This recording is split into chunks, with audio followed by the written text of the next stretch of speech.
is plainly programs and updates from SSS, but I will certainly touch on the topics as mentioned in the program. Contributions, compensation, and I think updates ba yung third. So yes, as of this presentation, I'm the acting head for public affairs. I'm also the department manager for professional sector department, which handles the coverage and collection program of SSS for self-employed professionals. And also I'm concurrently acting head for cooperatives and informal sector department that handles the coverage and collection program of SSS for self-employed workers in the informal sector and members of cooperatives po. So we go right away to the menu of SSS benefits that SSS members enjoy when they are properly registered with SSS and paying contributions to SSS. So we have sickness benefits, maternity benefits, disability benefits.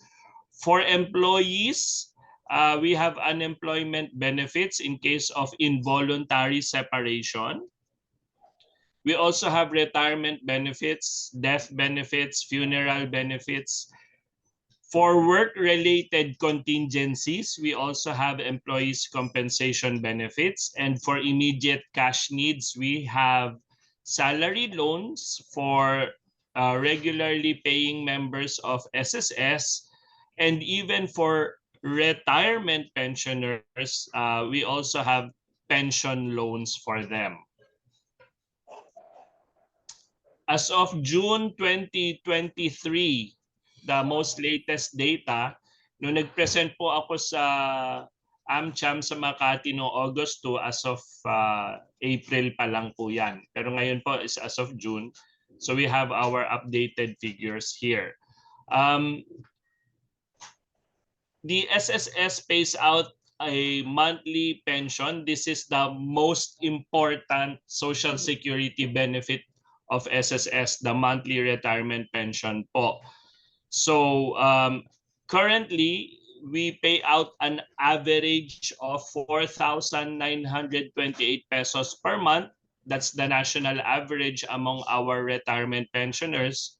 But to give you a sense of the range, ang pinakamababa po ay 2,200 pesos na monthly pension for retirement, and the maximum is 19,634 pesos per month na monthly pension.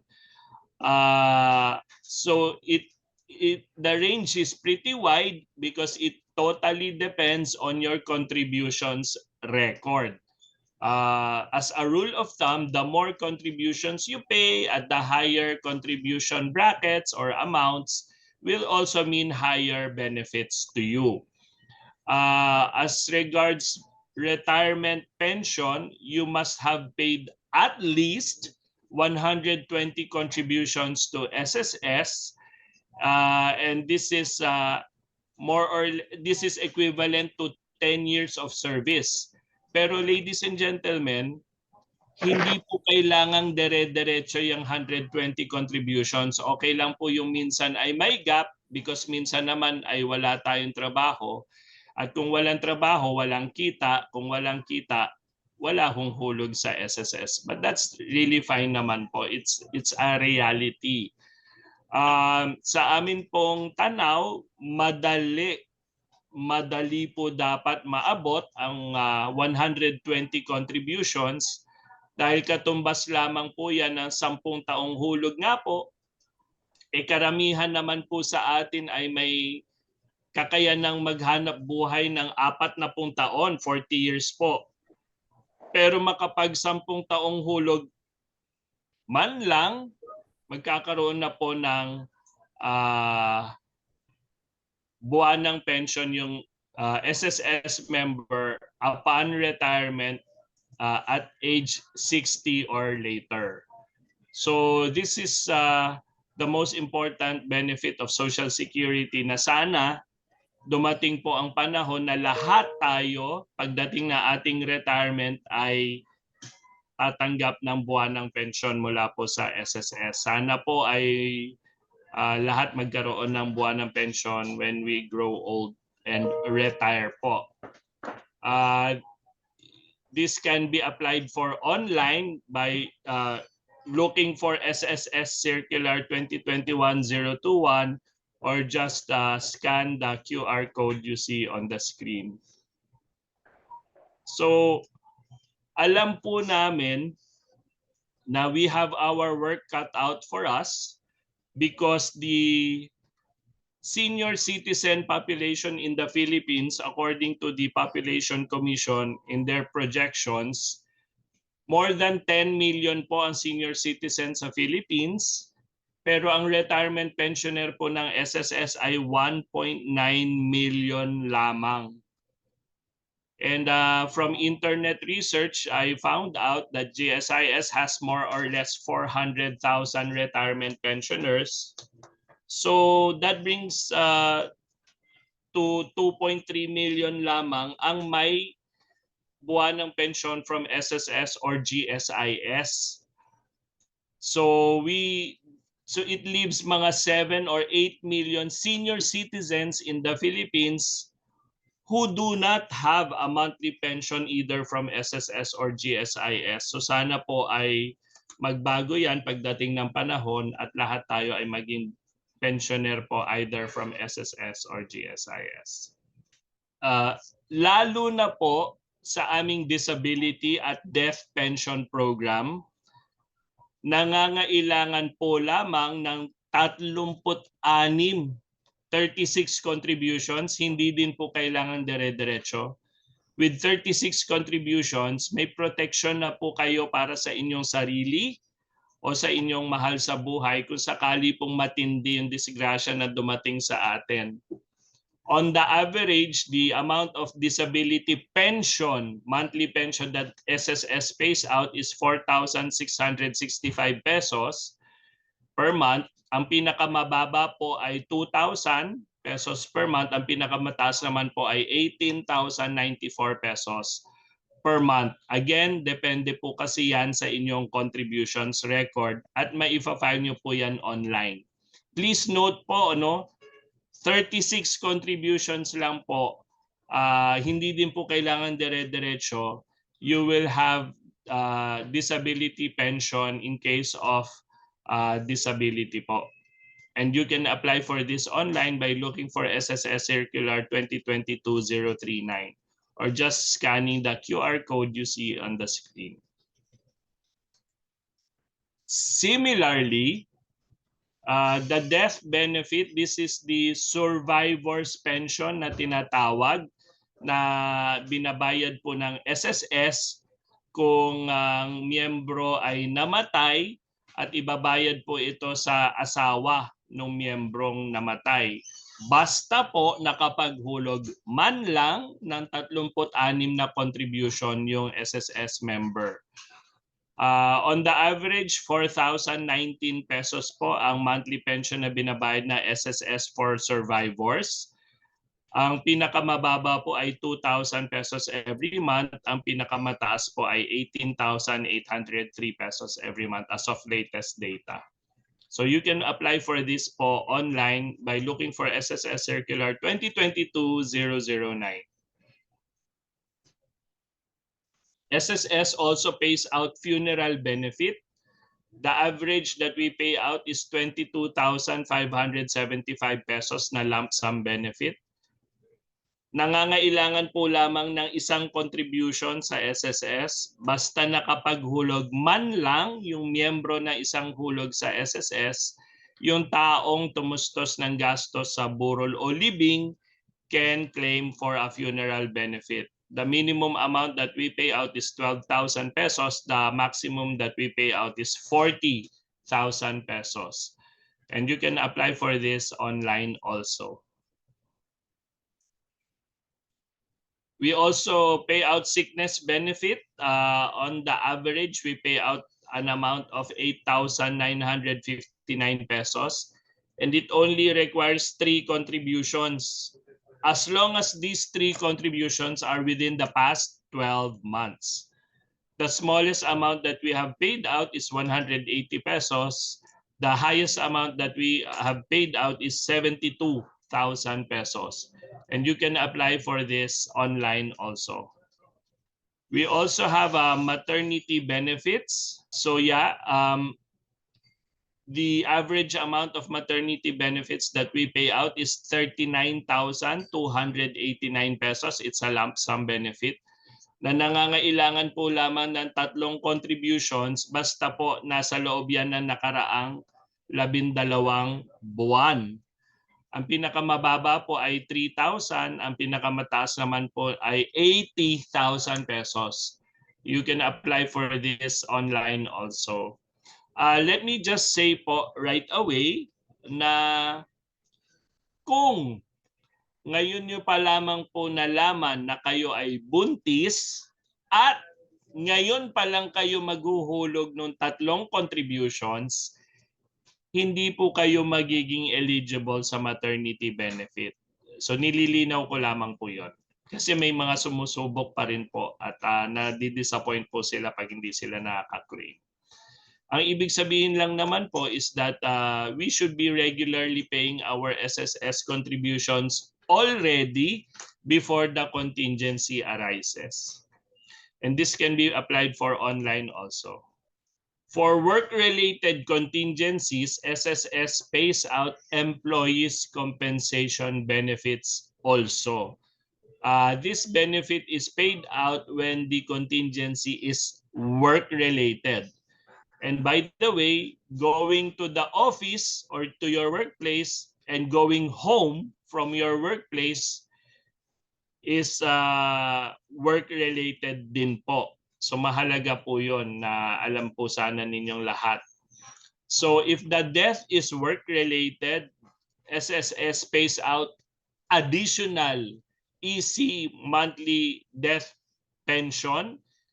The average is 4,884 pesos per month. If the disability is work-related, SSS pays out additional EC disability monthly pension. The average po is 6,083 pesos. If the death is work-related, SSS pays out additional 30,000 pesos in EC funeral benefit.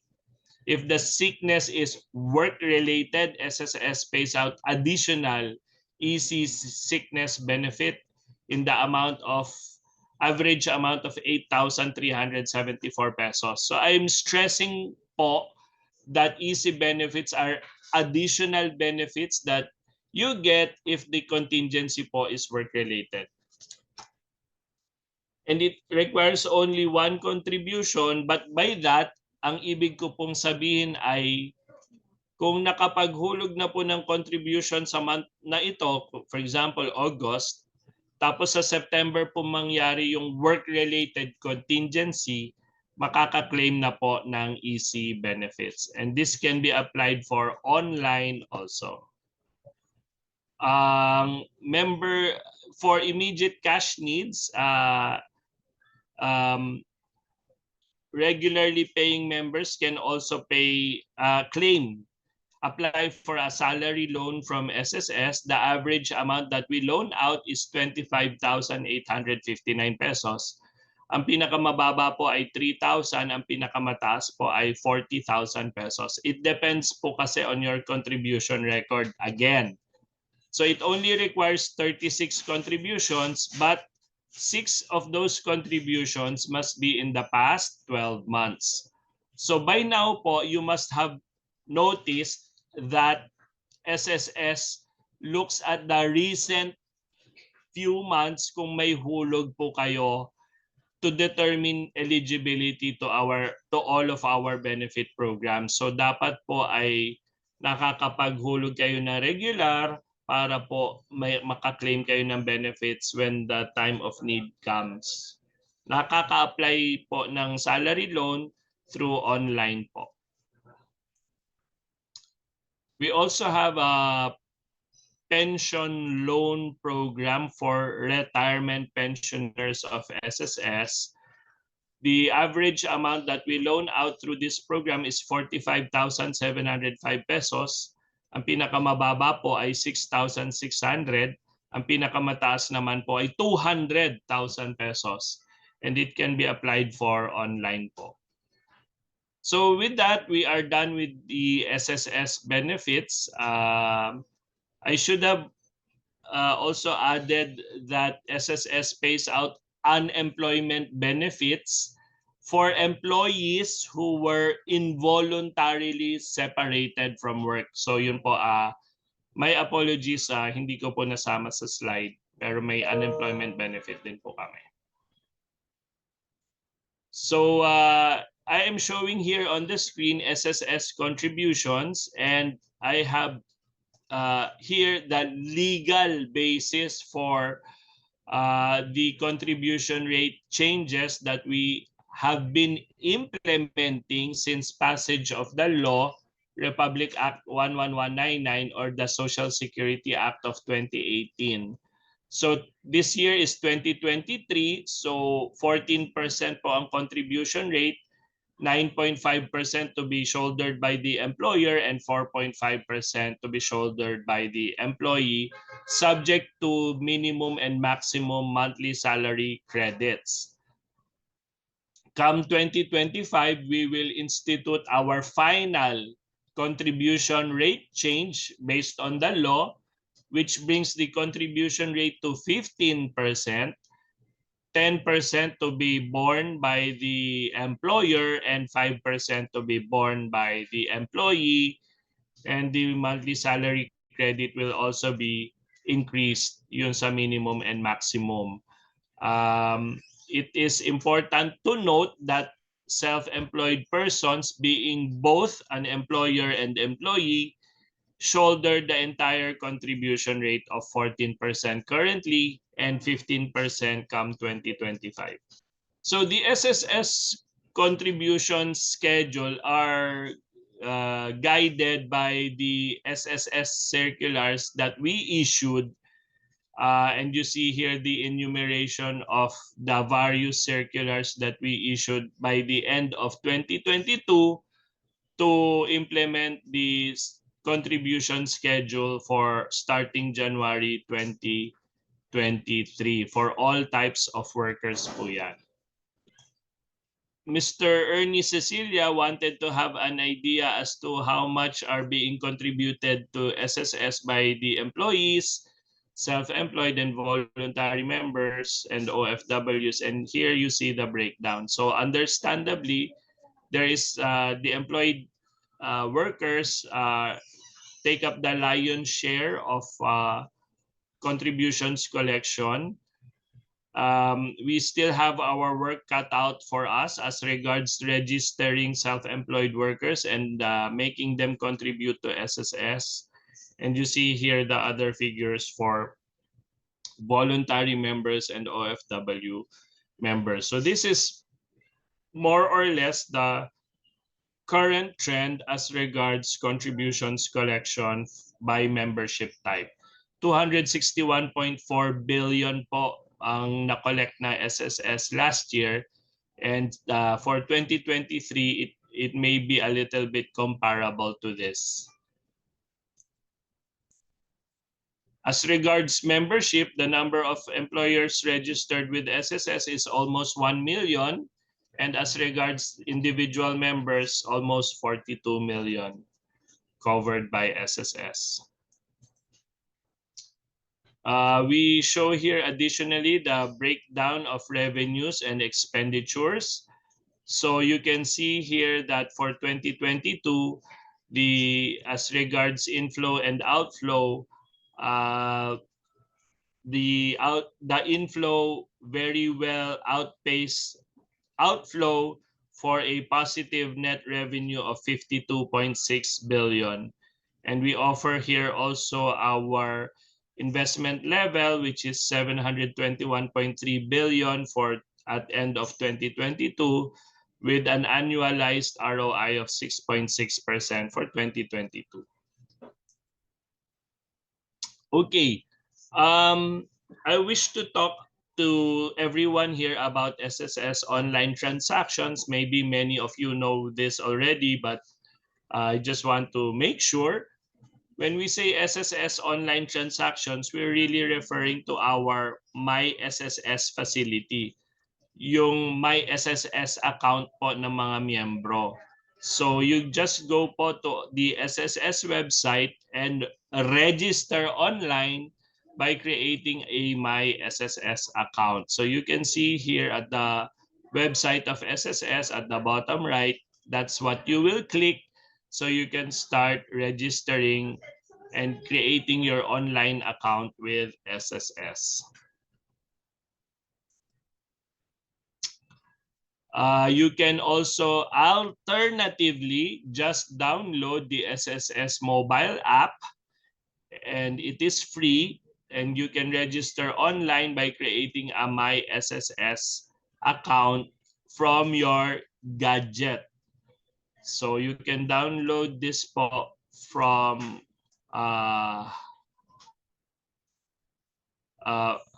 Google Play, App Gallery, and App Store. So this is from the SSS mobile app naman po. So we have a response for SSS members, pensioners affected by Southwest Monsoon and EGAI, Calamity Loan Assistance Program, and a 3-month advance pension for SSS members and pensioners po. We also have a mandatory provident fund. We call it Workers Investment and Savings Program, or WISP.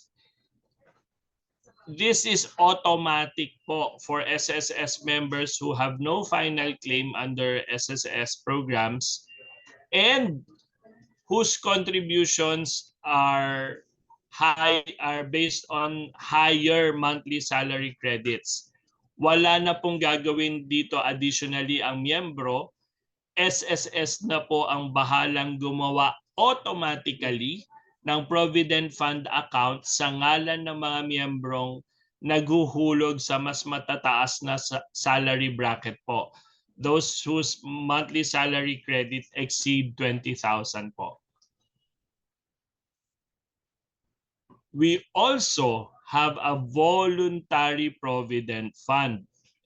This one naman po is open to all SSS members without a final benefit claim, regardless of their monthly earnings and posted monthly salary credit. It only requires a minimum of 500 pesos per payment, and we will create a provident fund account for the SSS member. So these provident fund accounts po are SSS responses to the clamor for higher benefits at retirement. So the funds that will be collected through these provident fund programs will be invested by SSS in the best way that we can, so that upon retirement may dagdag benefit pong makukuha from these provident fund accounts of the members. We also have a condonation program for employers with Social Security delinquency whose financial positions demonstrate clear inability to pay, arising from economic crisis, serious business losses, natural calamity, man-made disaster, basta po hindi kasalanan ng employer. So we will be considerate of the situation of employers, especially as regards Social Security contribution delinquencies.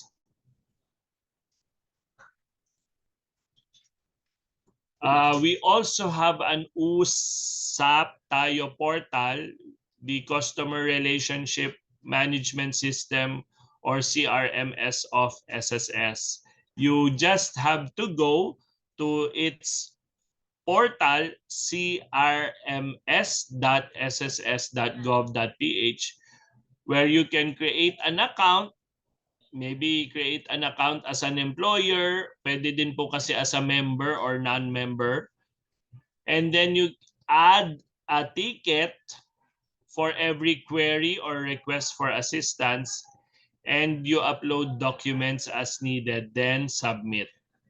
SSS will be responding usually in a day or two on the same ticket, and you can continue to correspond with SSS through that ticket until the matter is resolved po.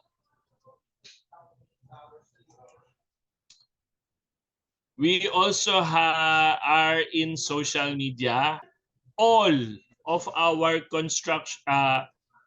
instructional videos are available in our social media accounts. So just check them out and watch the instructional videos or read the materials that we post through these social media accounts for the very latest updates on the various programs of SSS. We also launched the Contribution Subsidy Provider Program para sana maalalayan ang mga hindi makapagbayad ng contribution sa SSS, and no less than President Bongbong Marcos himself took note of this program during our anniversary activities last year, and we hope to inspire among government, non-government, and even individuals who have resources to subsidize fully the SSS contributions of self-employed workers, land-based OFWs, or even voluntary members of SSS.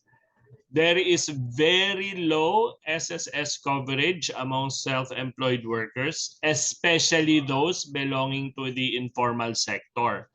Farmers, fishermen, market vendors, sidewalk vendors. So we believe that government or non-government groups or companies or employers or individuals may have resources and may want to fully subsidize SSS contributions of maybe those in their community or part of their corporate social responsibility programs. And we have established this program, CSPP, as the mechanism to implement such subsidy arrangements. We need your help because a lot of our self-employed workers in the Philippines are still without SSS coverage. And this is part of our appeal to employers through the ECOP during their national conference, and also to AmCham. There are still 19 million self-employed workers in the Philippines, and those who have registered with SSS at one point in their lives is about 3.4 million. There are 5.4 million voluntary members of SSS, which we believe in reality are self-employed, but still there are too many self-employed workers without SSS coverage, especially those in the informal sector. So, which is why we also reach out and explain our programs to employers and companies, members of ECOP, members of AmCham, for any kind of cooperation with SSS. So cooperation could be as regards information dissemination. You just tell us where you are operating, and maybe there is a self-employed group in your area. We can conduct seminars like this one or webinars. We can go to your area for registration activities or events, and again for contribution subsidy arrangements if possible. So we request any assistance from AMCHA for help also in covering self-employed workers. So there are two departments that may be involved as regards self-employed coverage. If it is coverage of self-employed workers among cooperatives or in the informal sector, please send an email to cisd@sss.gov.ph. And for SSS coverage of self-employed professionals like doctors, engineers, actors, actresses, send an email to prsd@sss.gov.ph. So we have this additional campaign and we reach out to employers also because we believe that businesses also have touch points with self-employed workers, either as a provider of raw materials or provider of independent contractual services. So we believe that even among employers, there can be a channel to cover self-employed workers.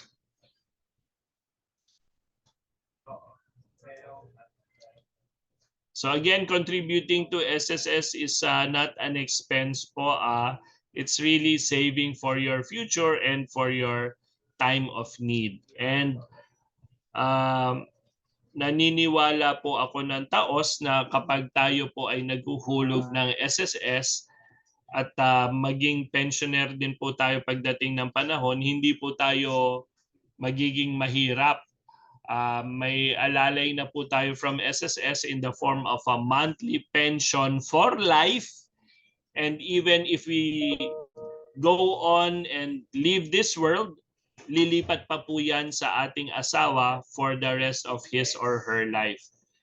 And I hope that pwede po tayo magtulungan to help everyone become SSS members and eventually become pensioners po of SSS. So with that, I end po my presentation. That would have been exactly the same as the one I presented to AmCham here in your Makati office last August 2. And as was the case last August 2, I am joined now virtually by my teammates here at the SSS office. Mary Grace Laja. Grace Laja is here from the Cooperatives and Informal Sector Department, as well as Anna Falsis from the Professional Sector Department of SSS. So yun lamang po ang sa amin. Ladies and gentlemen, hope meron po kayong natutunan, at kung may natutunan po kayo, sana po ay pakikwento sa mga kaibigan at kamag-anak po ninyo para po magka-SSS po ang lahat. Maraming salamat po. All right, thank you so much, Sir Carlo Villacorta, for that very informative presentation. Very brief, pero I think you were able to cover almost everything. I'm sure we have a lot of questions. Siguro I need to go through. By the way, my name is Riza Caladiao. I'm the Senior HR Manager from Juan D. Nepomuceno Realty Estate, so here in Nepo Center. All right, perhaps I'll be reading some of the questions siguro posted.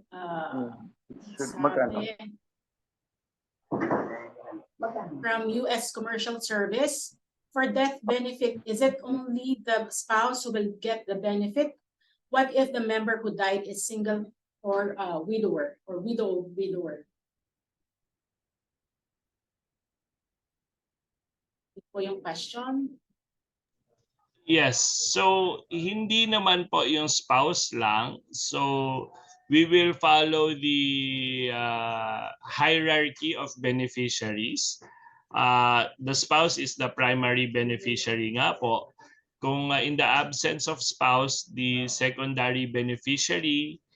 Kung wala pong secondary beneficiary, meron po yung designated beneficiaries. those beneficiaries you identified in SSS forms. And kung wala po yung primary, secondary, and designated beneficiaries, we will follow the family code po as regards beneficiaries. Thank you so much, sir. Next question coming from Sandra Mendoza. What if the member at the time of death is eligible for retirement? Can the survivor claim for the month allowable pension aside from death claim? Ayan pala, sinagot pala ng teammate ko ni Ana Falsi. So, if the member who dies is already a retirement pensioner, his secondary beneficiaries po shall be entitled to a lump sum benefit equivalent to the monthly pensions corresponding to the balance of the 5-year period. Again, yung pagsagot po ni Ana is like this po. Yung member po ay namatay pero retirement pensioner na siya. Halimbawa po, let's use an extreme case na someone just became a retirement pensioner and that member received 1 month's pension and then dies. Ang sinasabi po ng teammate ko si Ana is that we will pay out the balance of the 5-year guaranteed period for payment of monthly pension. Ibig sabihin, 59 months worth of the retirement pension will be paid out by SSS to the beneficiaries. Ibig sabihin, hindi po yan lugi on the part of the member and the family members nung namatay na member ng SSS. We will pay out the balance of what we call a 5-year guaranteed period of payment of monthly pension. In other words, we promise to pay out 60 months worth of pension to the beneficiaries of the member in case the member dies before receiving 5 years worth of pension, Ms. Riza. Sir, i-clarify ko lang, yung case po na Yes. yan, in connection doon sa member, if the member has no primary beneficiaries. So, yan po yung ating 5-year guaranteed period. And if in case po na meron po tayong primary beneficiaries, yung katulad ng sinabi ni Sir Carlo, 100% po ng kanyang pension, yun nga po, mapupunta sa kanyang primary beneficiaries. So, ibang case po itong in-explain natin in connection dun sa unang tanong po. Thank you. Okay. All right. Thank you, for Ana. the clarification. All right. Another question, Albion Pogoy. If the sickness is work-related, sabi nga, on the way to work, sino ba? Ayan. Would there be additional charges penalty from the company to avail of the EC sickness benefit? Ayun, biglang may sumagot. Sorry. So, basahin ko na rin po yung sagot siguro, no? For the sake of everyone. If the sickness is work-related, the member is entitled to an EC sickness benefit on top of the regular sickness benefit. Ayun. So, meron mga additional benefit tayo na pinaprovide ng SSS. All right. So, next from Yvonne Basa. How should employee with 8K pending loan apply for condonation? It was from 2012 salary loan. So, we have an employee who hasn't cleared her loan with previous employer. Do we require her to clear that with her previous employer? So yun po yung tanong. Meron siyang previous loan from the previous employer. So Ma'am Riza, I did not see what you read, no? Pero if anyone has an outstanding loan with SSS, we highly encourage them to avail of our Conso loan program with condonation of penalty. So this, what's unique about this Conso loan program is that this is a condonation program that does not have any more deadline for availment. We have instituted and implemented and institutionalized a condonation program that does not have an application deadline, which can be availed by members. So what will happen po is that when you avail of this, all of your outstanding loans of SSS will be consolidated or put together, and then we will look at the principal, interest, and penalty amounts. If you are able to fully settle your outstanding loan by paying the principal and interest, we will also fully waive your penalty. Because we don't have too much time for details, we kindly request na lang po those who are interested to know more to visit our social media accounts and paki-type lamang po console loan, and you will be guided with results from your social media search within our social media accounts kung ano po yung gagawin to avail of our console loan program po. So console loan, it's like a consolidated loan, no? Siguro connecting Correct from po. this. We will put together all of your outstanding loans, and then magde-decide po kayo kung kaya nyo po bayaran in full or in installment, and then we can waive the penalty po. That's good news, no? Especially dun sa mga merong previous or pending loan. Anyway, moving on sa next natin na question. If I may read, siguro kahit na nasagot na ni Madam.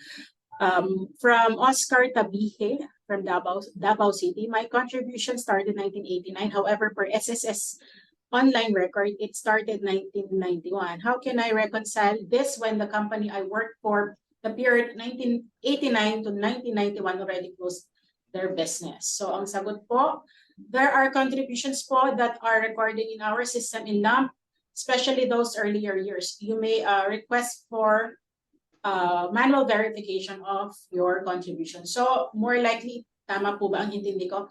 1989 to 1991, siguro yung record niya na post sa 1991 is possibly nag-start siya ng 1989. So not necessarily on that day or on that particular period. But again, for verification, we can consult siguro yung SSS. Sabi nga merong manual verification. So, okay. Yes, if I may add to that, to Sir Oscar, kung napansin po ninyo kanina sa presentation ko yung Usap Tayo portal, pwede po ninyong subukan idaan diyan ang inyong query and request, and then wait for a reply po from SSS. I would also want to add na our branches will accept naman po requests for manual verification of contributions. But it certainly will help po sana, Sir Oscar, when you add or provide documents proving your claim na may trabaho po kayo no 1989 to 1991 to support your case against the employer. Sometimes po kasi employers are able to pay their SSS contributions and the SSS contributions of their employees, but neglect to submit the collection list that correspond to those payments. So there will be a verification exercise po, Sir Oscar, pero may pag-asa po huyang madagdag sa inyong contribution record. Sir Carlo, if I may to kuan lang, Ma'am Risa, Sige po. follow through lang sa question, no? In that case, Sir Carlo, that I have my employment record. I have an employment certificate from my employer during that time. However, I do not know with regards to the one that you mentioned, if they have really recorded it or submitted the list, the collection list. That's where my question will be. Yes, sir. That is understandable that hindi naman kasi kayo yung HR ng kumpanya, at ang suggestion lamang po namin ay i-strengthen nyo lamang po, lakasan nyo lamang po ang inyong sinasabi by providing us a copy of that employment certification where SSS will see that you are employed on this month of 1989 and through to 1991. It will just help us in our verification process, Sir Oscar. So sana hindi lang po masyadong very plain na sinasabi nyo lamang po, but if you can provide supporting documents, that really facilitates po yung verification activity. So what will happen po is that we will be checking our physical folders or microfilms of SSS records from employers, Sir Oscar. It will take some time, maybe a few months, pero let's get the process started na lamang po sana, Sir Oscar. All right, thank you, Sir Carlo. I think yung isa doon is the more supporting documents that we submit, which will help. For thing lang, Sir Carlo, for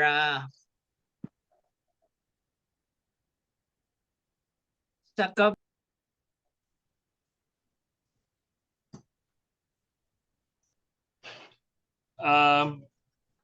is it my connection that's si Sir Oscar is medyo nagbe-break? I think sa connection po siguro niya, but yeah.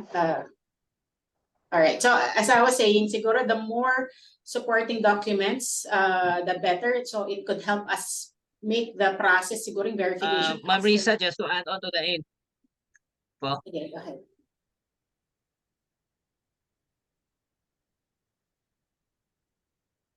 His connection.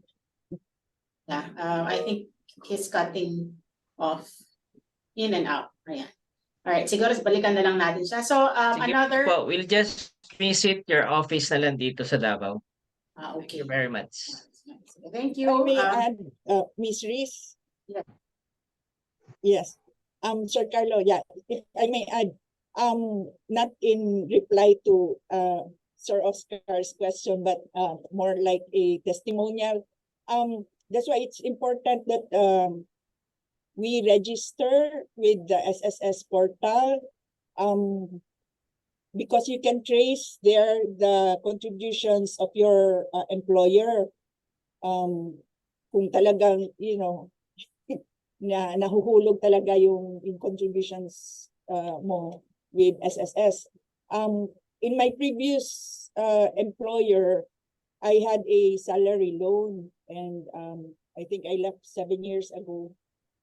The last time I checked my SSS portal, I printed out all my contributions and all my loan payments.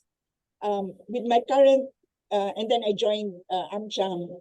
So last year, our payroll clerk told me, aba, Miss Brents, ang laki-laki pa ng utang mo sa SSS.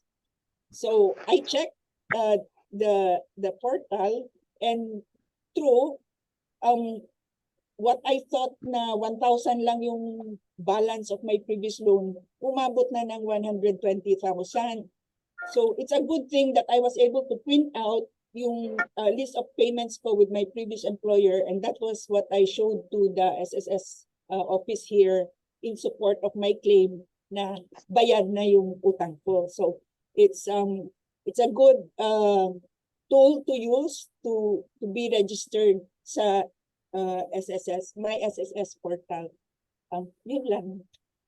I agree siguro, like especially now that we have the Usap Tayo portal, no, meron na siyang ticketing system. So every specific concern that we can ask siguro, particular cases, no, especially I think Sir Carlo, ito yung yung concern ni Sir Oscar is more on during that time na hindi pa talaga ganun ka strong yung online ni SSS. So nagkakaroon ng mga disconnect or siguro hindi akma dun sa mga actual contributions based dun sa mga naka-showcase or siguro naka-prompt sa mga reports online ng SSS. So siguro isa yun sa mga major concerns, or I mean this concern is more on dun sa mga earlier part ng mga ng pag-online natin.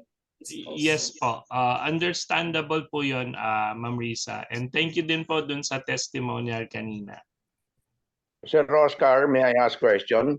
Mr. Benny Claudio, Vice President of AmCham Mindanao Chapter. Yes, Sir Benny. Good morning. Yeah. Good morning. Yes, Sir Oscar. You know, I retired and I received pension, which is amounting to about only 15,000 per month.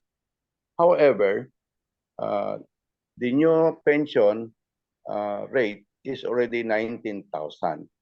You know, like in the case of, I'm just comparing, like in the case of GSIS, if there are salary increases for them, and at the same, that would reflect as well what will be their pension monthly. But in the case of SSS, I know it's not because it's fixed. However, is there any possibility that my pension will be pegged at the maximum rate of 19,000 per month? That's my question, Sir Carlo. Paumanhin po, Sir Benny. You are already correct in your statement that the SSS monthly pension is pegged. So naka-fix na po yan doon sa natatanggap nyo pong 15,000 thereabouts. Ang atin pong presentation kanina, ipinakita ko lamang po, Sir Benny, yung range na amin pong ibinabayad sa kasalukuyan. So ang pinakamababa pong natatanggap ng any retirement pensioner sa SSS ay 2,200 pesos every month. There is a case of a retirement pensioner receiving 19,634 pesos every month. So parang nandun po kayo malapit-lapit sa 19,000 because my understanding, Sir Benny, is that you have a long record of contributions payment to SSS and likely at higher salary brackets, but not as high as the particular case, the one receiving 19,634 pesos po. So that yung statistic na ibinigay namin kanina is just to give you po an idea of the smallest and the biggest and also the average. Correct po kayo, magkaiba po ang programa ng SSS at GSIS. Yung sa GSIS naman po ay mataas ang contribution rate and contribution amount throughout the economic productivity of the worker. So for 40 years or thereabouts, mataas po ang hulog sa GSIS. Samantalang sa SSS naman ay mas mababa. So medyo understandable din po na mataas ang benepisyo sa GSIS kung buhay po pa po tayo o ang mga nagtatrabaho sa government by the time they reach retirement. So magkaiba lang po ang mga programa na SSS, GSIS, and there are views as regards which one is better and which one is not. Siyempre po, during our productive years, mas gusto natin ang mas mababang kaltas. Pero pagdating naman ng retirement years, siyempre mas gusto natin ang mas mataas na benefit. So ganun lang po talaga ang naging difference na SSS and GSIS programs. But both naman are relevant and useful pension programs to all workers here in the Philippines. Pasensya na po, Sir Benny, it's not the answer that you want. Okay. Anyway, last question, Sir Oscar. Normally, the private sector or the government receives 13th month pay. In the case of pensioners, do we receive also 13th month pay? Yes, you receive your 13th month pension also in one of the months of fourth quarter of every year. So meron po kaming 13th month pension, Sir Benny. Which will be paid on the month of what? Medyo ninenervyos lang akong hulaan pero November po November or December, the early parts. Okay. Okay. Isa pa, the president last time around increased the pension to 1 peso and another 1 peso was being promised. I don't know whether there was an additional is that 100 or 1 peso for pension? I think 1,000, sorry, 1,000. So you are talking about the some statements in the previous administration that there will be a 2,000 pesos pension Yes. increase. But what actually happened is 1,000 pesos pension increase was granted henceforth starting 2017 po for all pensioners of SSS. But we cannot provide anymore the second 1,000 because of the financial implications of just giving an increase in benefit without a funding source. So Sir Benny, yung first 1,000 ay kinaya po ng SSS program at yung second 1,000 po ay hindi po yun kaya ng walang kaupo lang funding source, Sir Benny. Okay.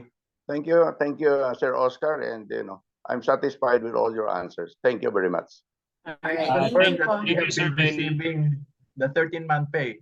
I've been receiving mine last week of November or first week of December. Confirm that. Oh, okay. Good. Thank you very much, Sir Mr. Calida, for your confirmation. So towards the end of November and early December po pala. Thank you, Sir Mr. Calida. Welcome. Okay, another question from Trish Elarmo. Our team member is experiencing issues with her online account. She attempted to visit the branch, but they were unable to help.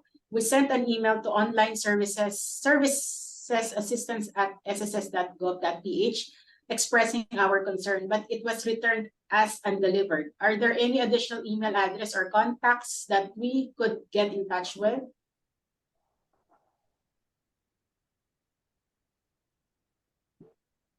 Yes, for now, may I kindly request po yung nagtatanong na mag-create po ng account sa aming Usap Tayo portal, yung crms.sss.gov.ph.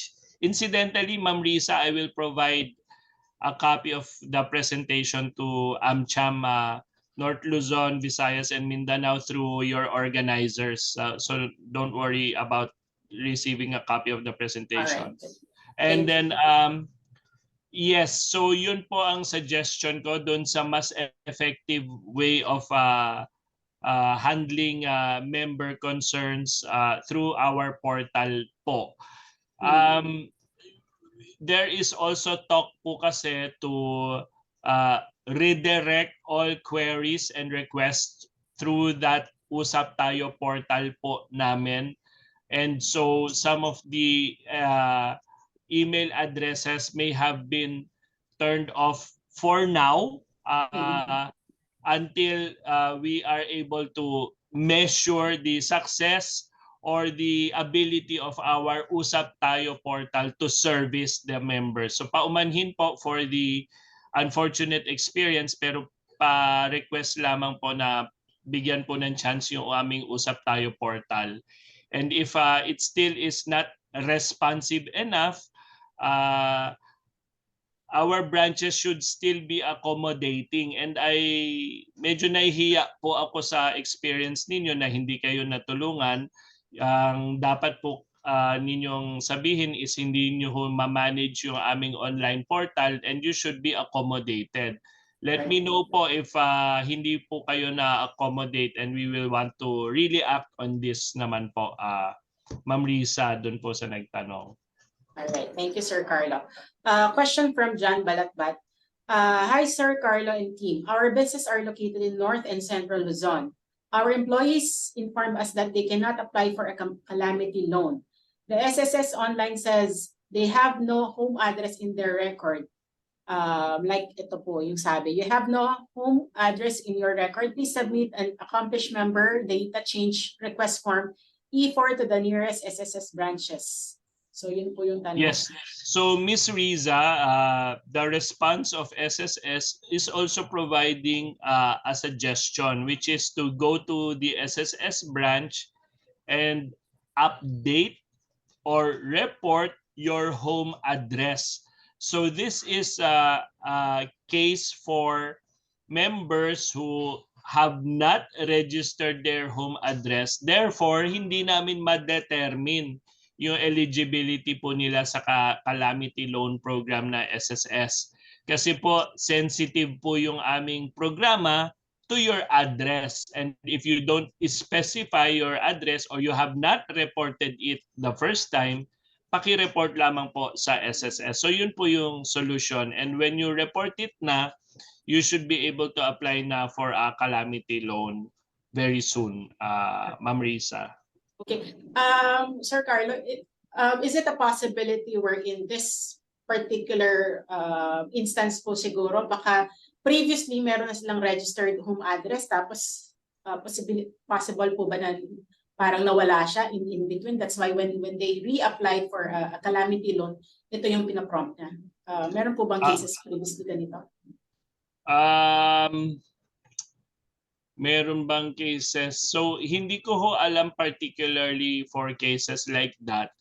Pero we have a validation exercise din po kasi, Ms. Riza, because we are concerned about members simply changing their addresses to claim a calamity loan even if in reality they are not affected. So mayroon po yung validation exercise at the counter of SSS, baka may Q&A dyan to establish kung talagang doon naka-reside or may property doon yung member po, Ms. Riza.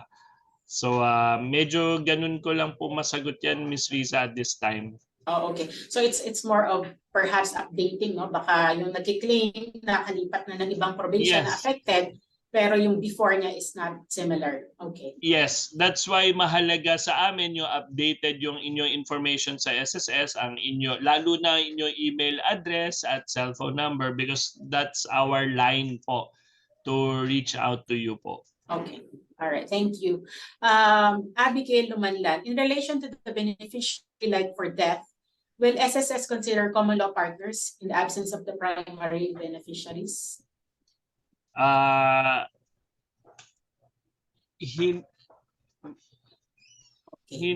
Wait, may reply yata kami. Sagot ni Uh, primary beneficiary. Okay. So siguro ito natanong to in relation ano lang I suppose with Pag-ibig parang accepted na yung common law partner, but with SFS hindi pa siya, I suppose.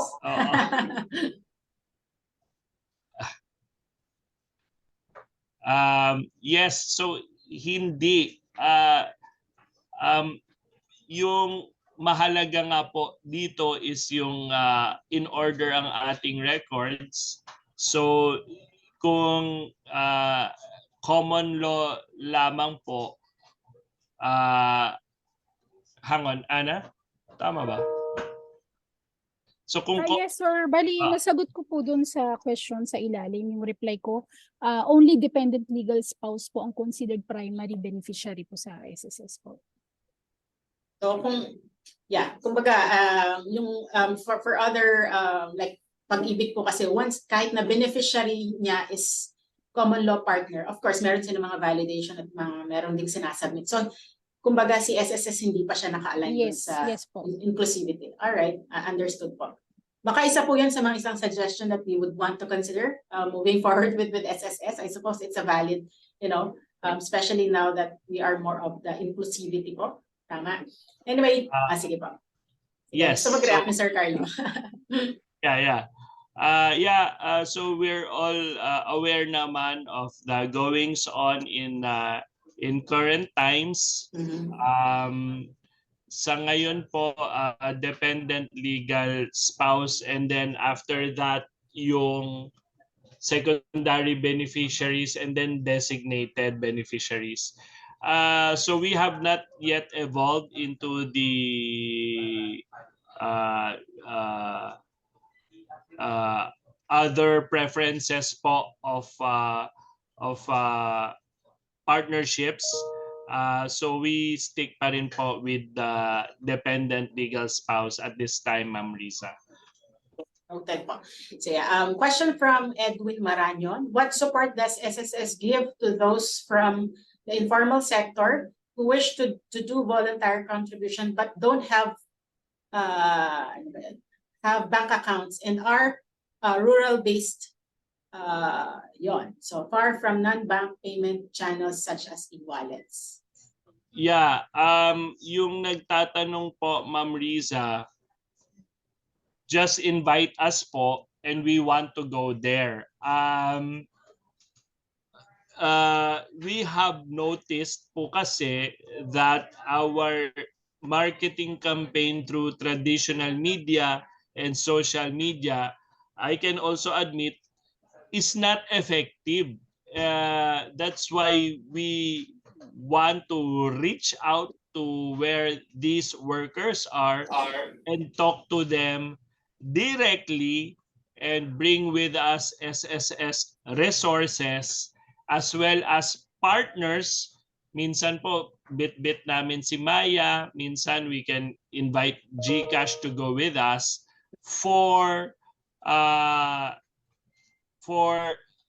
one-stop arrangement with self-employed workers. So, yayain nyo lamang po kami na may ganito kaming grupo sa ganitong lugar na interesado sa SSS pero hindi alam kung paano.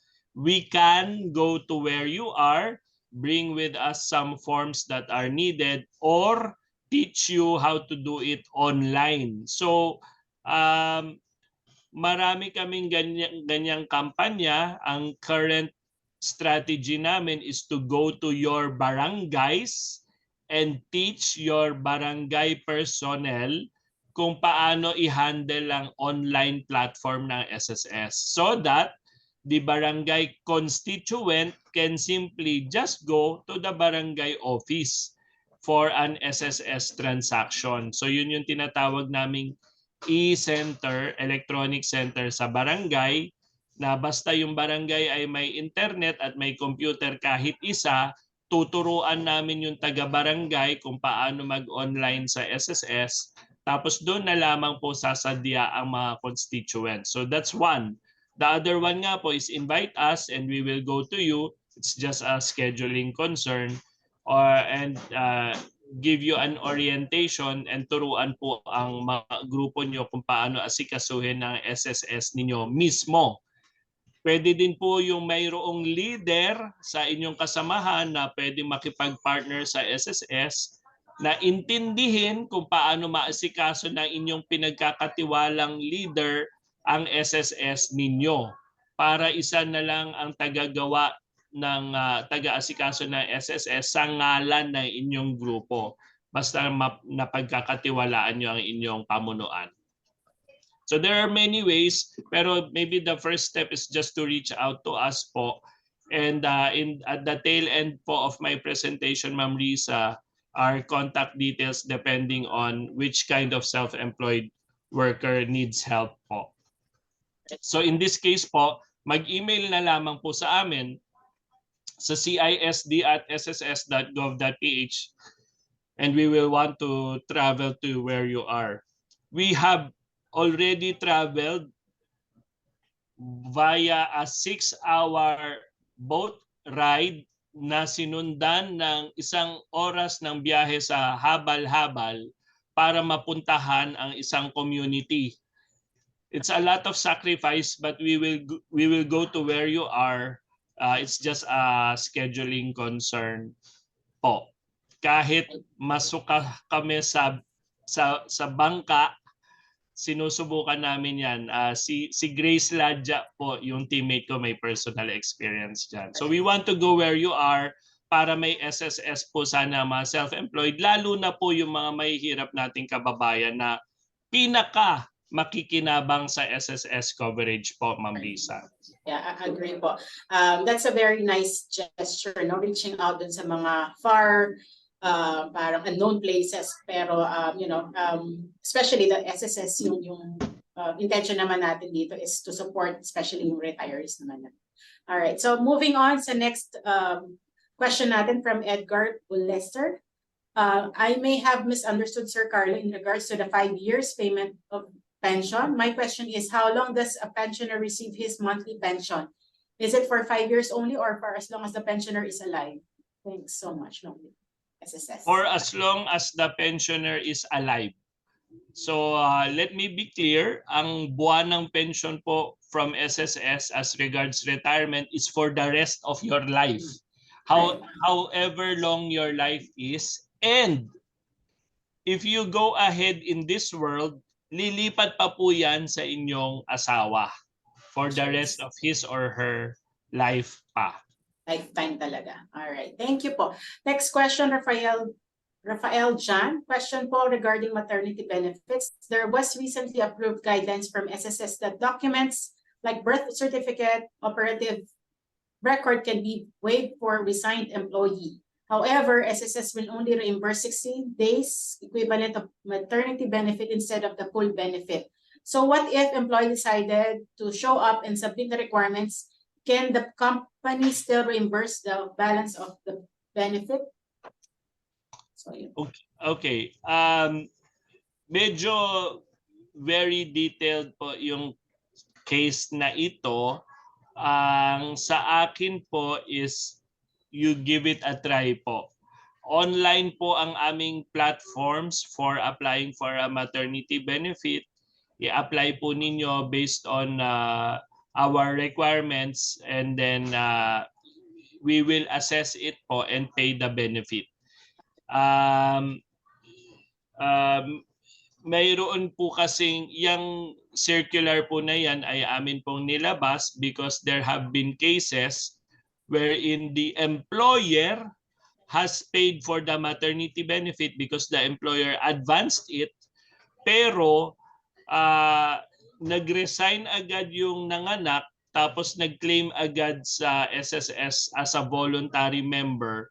So parang nag-a-attempt po ng 2 beses. So that's why we have this circular as a reminder and as a measure na rin to prevent fraud in the future. So may mga ganyan lang po kaming dahilan. Tapos yung pagkukwenta po nung balance from the employer, I cannot answer po without the very specifics po of the case, Ma'am Risa. Pero whenever I am in doubt, I always say na subukan nyo lamang po mag-apply. Andyan naman po yung aming instructional videos nasa online platform po. So when in doubt, subukan nyo mag-apply and then we will assess if you are deserving or qualified of the benefit. right. So yun naman po ang benepisyo ng online. You just have to invest some time and effort, and then we will assess po whether you are a valid beneficiary of SSS for certain benefits. Ayan, tama naman. So that is to also avoid yung double compensation naman. Opo, Alright. opo, Ma'am Risa. Okay. Question from Sandra Mendoza. In connection to the retirement of the death member, what if po the member hasn't been filed the retirement benefit before she dies? Siyempre naman. Does the eligible member of the family can file or claim for this benefit? It was answered by Ms. Mary Grace. In this case, only the death and funeral claim shall be filed. Okay, so yung retirement wala. Sarap naman yata, no? Yes, kasi yung contingency death na eh. Right, opo. Opo. So yun po yung mag-a-apply. Okay, all right. Question, I'm not from Natalie. I'm not sure if it's only me, but okay. Move tayo sa question ni Albion Pogoy. Since our salary loan is payable within 24 months, what if the employee can fully pay before 24 months? Is she allowed to reloan after she has been fully paid? So sagot ni Ms. Annalyn Falsis, salary loan renewal po shall be allowed after payment of at least 50% of the original principal amount and at least 50% of the term, 12 months has lapsed. Okay, so yun. Ay, nawala. Yes, Ma'am Risa. So to be clear lang po, so yung question kasi parang indirectly tinatanong din paano kung may pera ako bigla, bayaran ko buo. Yes. Pero hindi pa ma'am nakakalahati nung term ng period, hindi din pwede. So if it's a 24-month amortization schedule, kailangan maka 12 months pa rin even if you have the ability to fully settle in advance. Kailangan pa rin mabuo muna yung 12 months. Man lang. Okay. Next question from Morris Albert de Matulak. Ask ko lang po, may balita na po ba sa UMID processing? At yung mga nakapag-apply na for UMID, paano po nila malalaman kung available na yung UMID at saan kukunin? Thanks po. Okay. For now, wala pong kaming tinatanggap na UMID applications now. So wala po. But part of the question is paano naman po yung mga nakapag-apply na. Ang hindi ko ho alam is kung kailan nag-apply yung nagtatanong, Ma'am Riza. If nag-apply siya tapos wala pa, pwede niyang i-check sa nearest SSS branch. No, I correct myself. He or she can check at the SSS branch where he or she applied, kung saan kinuha yung kanyang fingerprint. Because it has been reported to us, Ma'am Risa, marami din po yung na-return to sender to SSS. So we have printed the cards, we have sent it through postal efforts, pero nag-RTS po. So if you know where you applied, pakitanong po doon, andyan po ba yung aking UMID? Kung gusto nyo po, pwede din po via email. Ma'am Risa, I have forgotten to mention this, but we are also within reach via email through our branch directory from the SSS website. So sss.gov.ph, if you scroll down the bottom, mayroon po doong branch directory where you can input your location and then it will generate the nearest SSS branch to you. So it will also provide an email address of the nearest SSS branch. So yun po, kung kayo ay nakapag-apply na dati, pakitanong po sa branch na SSS kahit via email or pasyalan nyo. Second, it is also possible, Ma'am Risa, that we have sent an email invitation to UMID card applicants and we are asking them if they want to upgrade to a UMID ATM pay card. So mayroon lamang po kayong hahanapin na instructional video sa SSS social media accounts. I-type nyo lamang po UMID ATM pay card, upgrade, ganyan. And makikita nyo na po. Kasi with our tie-up sa Union Bank, we are allowing those who have applied for a UMID ID from 2020 to January 2022 to upgrade to a ATM pay card. Ang kailangan lamang po gawin ay pasyalan yung aming website and type nyo po yung upgrade UMID ATM pay card to see the instructional video. Pasensya po, medyo very detailed din yung sagot ko at nag-ingat din ako kasi marami nga po nagtatanong tungkol sa UMID.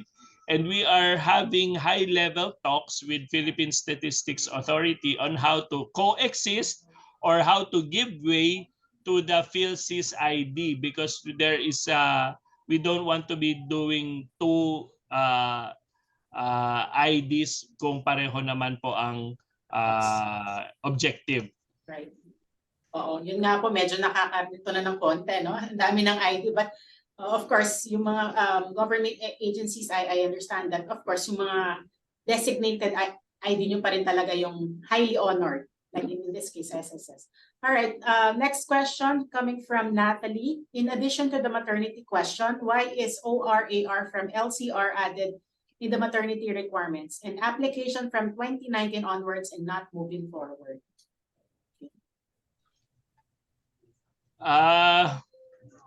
Naku, nakaisip kayo ng tanong na hindi ko masagot. Alright. Question po kasi is yung why, but if our circular, our recent SSS circular on maternity benefit prescribes it, then requirement na po namin ng SSS yan. Usually, there are very valid reasons naman po behind these circulars, which were taken up and presented to the SSS board before we issue the circular. My apologies na lamang po for not knowing the exact reason, but there is justifiable reasons naman po for putting matters into our SSS circulars. Paumanhin na lang po na hindi ko masagot. But if it is already listed as a requirement, I request po na mag-comply na lamang po tayo. Okay. All right. Thank you, Sir Carlo. Siguro meron pa akong isang pahabol na question if wala namang ibang question. Recently kasi personally I have attended yung MP2 pag-ibig, no, parang orientation about certain updates as well. And one of the things that was highlighted or mentioned is that meron ng isang policy, government policy or law protecting the contributions of Pag-ibig members. So ibig sabihin, sabi according to the facilitator, kahit na mabankrupt si Pag-ibig, protected yung mga contributions to members. So do we have similar program for SSS? Of course, as an employee or as a contributor myself, I'd like to protect my contributions as well for future. So meron po bang similar program si SSS? Yes, so well, as there is sovereign government guarantee, plainly put, it means that government funds will be used to make sure that SSS is able to pay out all of our benefits. So your benefits are based on your contributions. So the pension program of SSS is very generous, and in a sense it can also mean that your contributions are protected because the benefits that you will receive will far exceed the contributions you pay to SSS. So in that sense, there is a view na contributions are protected kasi nga po yung benefits ay overwhelmingly more than the contributions that you pay. Yung binanggit nyo lamang po kasi na MP2 ay Provident Fund Program ni Pag-ibig na medyo nilalabanan din namin ng sarili naming Provident Fund Program, yung binanggit ko towards the latter part of my presentation. Merong mandatory for those earning above 20,000, and meron ding voluntary for those who just want a Provident Fund account for themselves. So for the part of SSS, capital preservation is a primary objective for those provident funds. So I would be quite confident in saying na protected din po yung provident fund accounts ninyo, because gusto pa nga namin yan may kita pang tatalo sa kita ng Pag-ibig. So it just gives you an option from the members' point of view po. So ang nilalaban namin dyan is we allow for early withdrawals, pero may may kaunting kaltas doon sa investment returns ninyo if you will withdraw earlier than 5 years. So parang may ganun kaming strategy to be competitive with the MP2 product of Pag-ibig.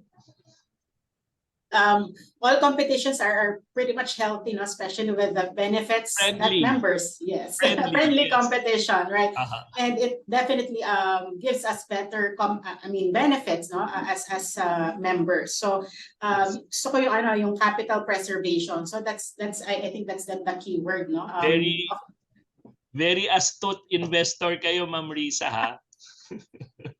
Happened recently lang kasi yung orientation. So wow, sabi ko, this is something na, this is really an advantage as a member. So it's good to hear coming from SSS that we have our own also yung capital preservation and especially yung sovereign na sinasabi natin, no, protecting our Yes. funds. Wag po kayo mag-alala sa inyong contribution sa SSS.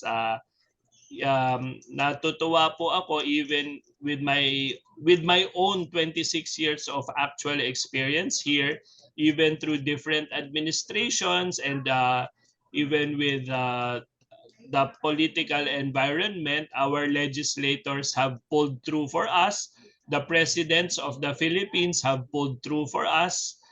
In some instances, swallowing a bitter pill kasi yung contribution rate increase hindi yan masyado popular, pero kailangan ng isang pension fund na tumatanda katulad na SSS. So hopefully the last contribution rate increase come 2025 will be good enough for the long term para okay na tayo doon, hindi na magtaas masyado. Okay, thank you so much. Are there any more questions from the audience? Calling once, calling twice. All right, so I believe that's it. Thank you, Sir Carlo Villacorta. The session in itself is very informative. I myself personally was able to learn a lot of things na medyo hindi ako aware, no? Especially that although I come from HR perspective, but there are nitty-gritty part that I am unaware of. So this session is very helpful. So I suppose you will be expecting more requests coming from us, no, yung mga members sa mga ganitong sessions din siguro. So, all right. So, thank you again. A round of applause for Sir Carlo Villacorta.